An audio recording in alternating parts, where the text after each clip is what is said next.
Good morning. Good morning. I am Farrington, the wife of Tom Farrington and the Vice President of PHEN. I would like to welcome you to Day 2 of the PHEN Summit. I am so happy to be here to celebrate 10 years with all of you. As many of you know, Tom is a 14-year prostate cancer survivor, but what you may not know is that I was the one that was responsible and who encouraged Tom to go and get the original PSA exam. As we heard in yesterday's session, prostate cancer often remains a closet issue for men until it's too late. I'm glad as a wife and a mother that I encouraged my husband to get tested so that we could see him standing here today and leading such a great cause and impactful organization that reaches the lives of men around the world. Tom has taken a health issue that is so often private to men to the forefront of prostate cancer, health and education and awareness to become the leading organization for Black men in this country who are at the highest risk for prostate cancer. And I couldn't be more proud of this extraordinary man who has served as an extraordinary role. Welcome and enjoy today's session.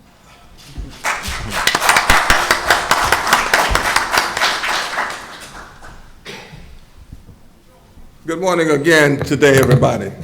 We had a great session yesterday, and we're looking forward to another great session today. Anytime your wife say that you're extraordinary, you accept that. You know, you're always a genius. When somebody calls me a genius, I say, you must have talked to my mother. So I just want to say that Juarez is not only was she the driving force behind my getting tested that led to realizing that I had prostate cancer, but she joined me in this fight against prostate cancer. And she has been on the forefront with me since that time. That's 14 years ago. And a lot of people are not married for 14 years. But we have taken on the fight against prostate cancer. We're making some good progress in that fight against prostate cancer. And we've done it with the support of many of you who are here today and many of you who are looking on. So I definitely want to recognize our audience that's online. We're hoping that we're reaching, and our intent is to reach many people that are not able to join us here in Washington, D.C., but are able to tune in online so that they can understand what PHEN is doing, they can understand about prostate cancer, and they can join us in this fight. We are winning this fight, and we can continue to do more, but it really takes a lot of people and a lot of resources, so we invite everyone to join us. We have this morning with us Congressman Greg Meeks. He's in this building, and this guy said that he was here and he went to corral him. However, as you get moving with a program, you have to keep the program going. And so we're going to, Congressman Meeks, I'm sure is on his way, will be here. But one of the things that I'm going to do is to try to move right into a presentation that I wanted to make about PHEN and where we're going. Yesterday we had some great speakers, and those speakers talked about very specific issues around prostate cancer. I today want to talk to you about what PHEN is doing. And so this is a different program today. And so we're going to get started by talking about our national education and awareness strategies, some of the things that we have achieved and some of the things that we're looking to do. First, I want to talk about our mission. We set out in 2003 with a mission to eliminate the African American prostate cancer disparity. A lot of people may not realize that this is the largest disparity for any type of cancer. When Black men are diagnosed at a rate 60% higher than all other men. and die at a rate 150% higher. That's 2.5 times that of other men.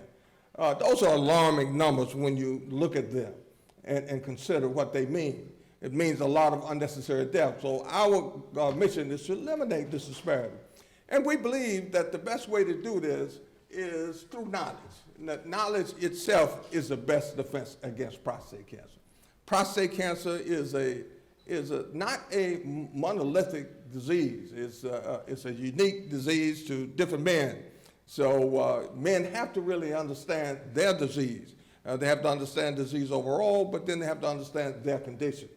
And when you talk about knowledge, we believe that Black America should be the most knowledgeable and engaged. If you're hit the hardest, then you have to have the best defense. And so that's what we're trying to do at PHEN. And how are we doing this? We're doing it through an initiative that we announced at our summit in 2006. That was our second summit. And it's called the Rally Against Prostate Cancer. And there are a number of initiatives within this Rally Against Prostate Cancer. We started out by realizing that to win this fight, we had to have soldiers. So we went out and recruited survivors, men who faced the disease, and we created a national survivor network, which is integral to all the things that we do. We have monthly meetings at the Dana-Farber Cancer Institute. And I can say, and I hope we have friends from Dana-Farber who are tuned in this morning, that the Dana-Farber Cancer Institute in Boston, and I serve on the trustee board, but they really committed to PHEN, and they committed to our mission right off at the beginning. We were founded in 2003. We began holding our meetings at Dana-Farber in 2003. We began webcasting segments of those meetings live in 2011. The other initiative is our annual African American Prostate Cancer Disparity Summit. You're here. That's what this is about. You can see what we're doing at the summits. We're bringing leaders together, policymakers, industry, and because we need to discuss this together. Then we kicked off in 2009 our annual Father's Day rally. And that rally is taken on to be our most aggressive and grassroots initiative. 3 years ago, we began our educational symposiums. 2 years ago, and we'll talk about those later. We have online resources, including PHEN Television, e-newsletter, and we began this year another initiative we call Your Prostate Health Minute. And this is an initiative with radio stations across the country. If you look at our focus areas, when we started out, we said, where are Black people? And we looked at a map, and we looked at where the highest concentration of African American people are in this country. And we decided to focus on these areas, and you can see them there. And one of the things that we realized is that most of these areas have a member of the Congressional Black Caucus. So one of the things that we talked about last evening at our reception was that after our very first summit in 2005, we had 18 members of the Congressional Black Caucus join us in recording 1-minute awareness messages. You heard some of those messages last evening at the reception. So the CBC members jumped on with us in 2005, right after that very first summit. And since that time, this summit has become a part of their annual legislative conference. So mobilizing and educating Black America in the fight against prostate cancer. That's our effort here, and that's where we are making some strides. Now let's talk about some of the highlights. First, I want to go back and talk about our Father's Day rally and our church partners. We realized that in order to have a presence in all of those cities that I just showed you, that we had to rely upon a volunteer army of survivors, but we needed really a presence in each one of these cities. So we went out and talked to different churches and asked them to join us in the fight against prostate cancer. And we now have 400 church partners reaching around the country. We reach a million plus people through these churches and media within these cities. And after our Father's Day rally in June of this year, we did a survey. We went back to the churches and asked them, you know, tell us whether you were successful. How is this program within your church? And 95% of the churches reported that the Father's Day rally was successful within their church. 94% of the survivors and loved ones were pleased with the recognition. When we began the Father's Day rally, it was really, we asked churches to do what they do, and that is to pray for prostate cancer survivors, those men who are facing this disease, and really include them in their service on Father's Day. And not a special program, but within their service on Father's Day.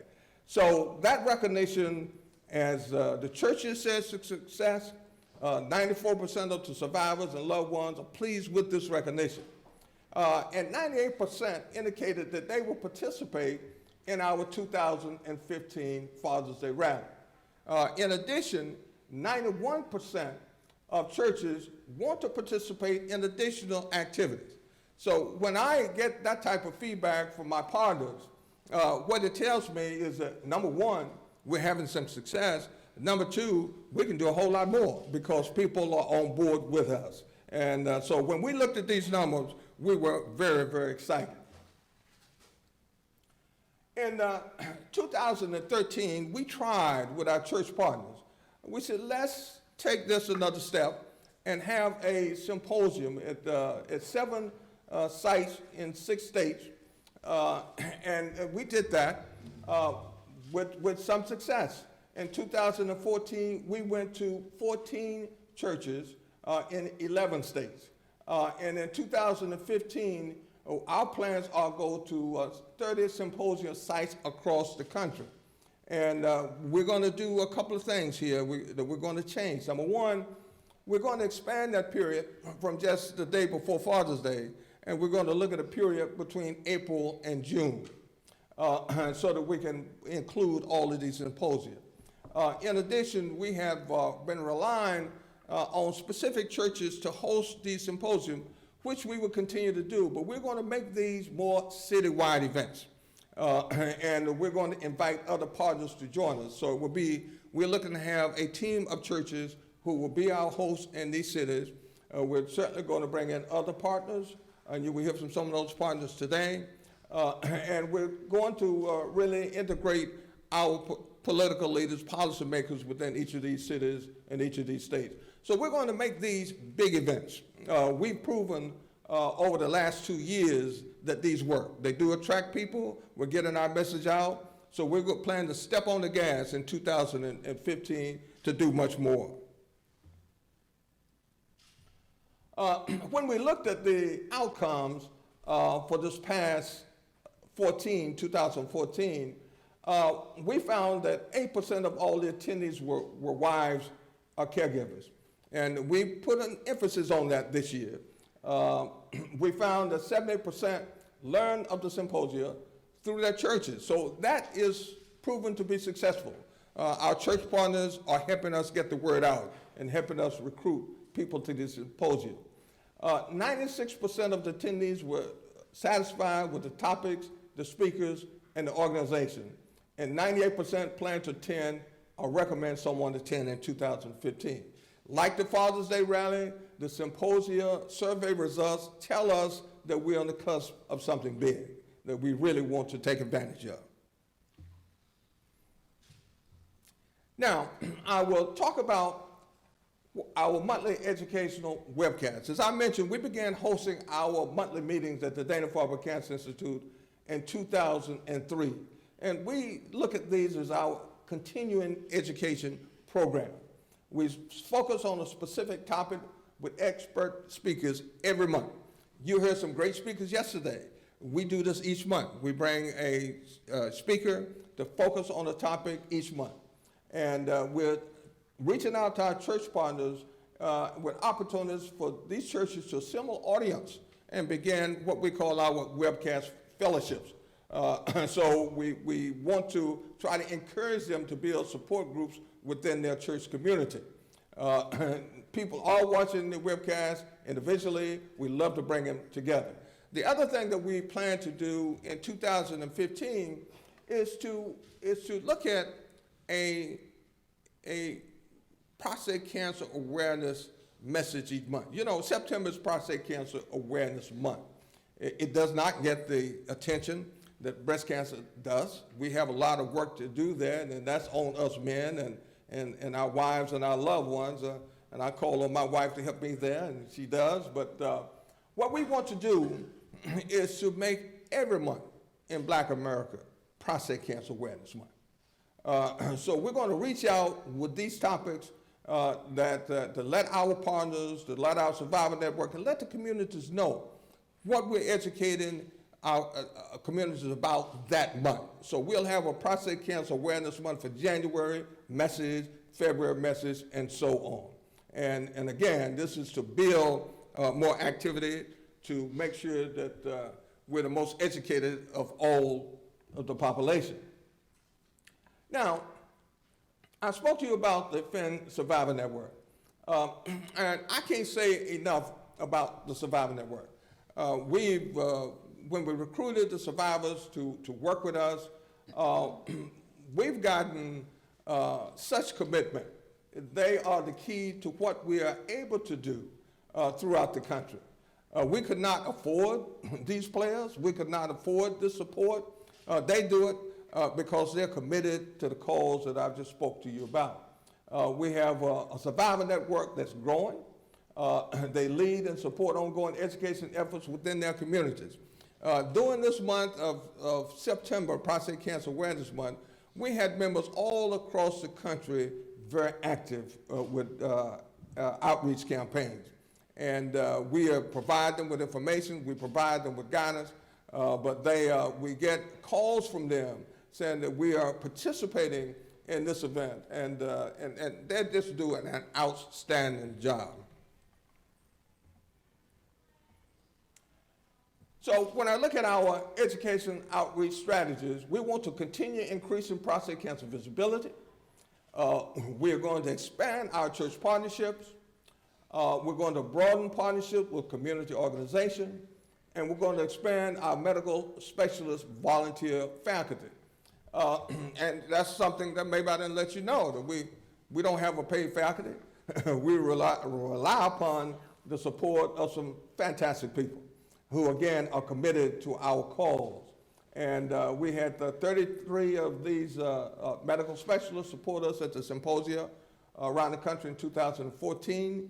And we're growing this group of faculty, and I can't say enough about them and the work that they do on behalf of beating prostate cancer in Black America. Another thing that we began this year is to increase our focus on women and caregivers. We know when it comes to health, women just do it better than we do. That's just a fact of life.